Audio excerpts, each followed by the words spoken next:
व्हिडिओमध्ये आपण कोल्हापूरमध्ये साजरा केला जाणारा विधायक गणेशोत्सव आणि त्या निमित्तानं घेतला जाणारा पान सुपारीचा कार्यक्रम याबद्दल माहिती जाणून घेतली। तर या संदर्भातलीच ही एक आठवण। पूर्वीची नवीन बुधवार पेठ म्हणजेच सध्याची छत्रपती शिवाजी पेठ, याच छत्रपती शिवाजी पेठेतली एक तालीम ती म्हणजे फिरंगाई तालीम।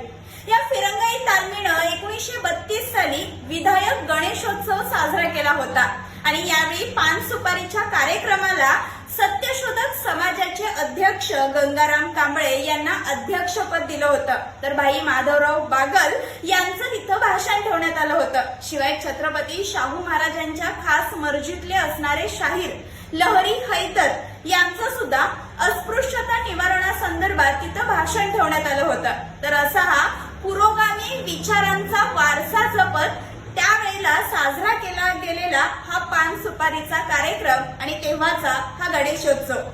लोकराजा राजर्षी छत्रपती शाहू महाराजांनी पुरोगामी विचारांचा वारसा जपला आणि त्यांचे चिरंजीव असणाऱ्या छत्रपती राजाराम महाराजांनी सुद्धा ही परंपरा पुढे अबाधित ठेवली आणि हाच पुरोगामी विचारांचा वारसा कोल्हापुरातल्या या पेठांनी, या तालमींनी सुद्धा या गणेशोत्सवाच्या निमित्तानं जपला। ही खास आठवण नमूद केली आहे ती यशोधर जोशी सर यांनी आपल्या एका लेखात। ही आठवण तुम्हाला कशी वाटली कमेंट करून नक्की कळवा।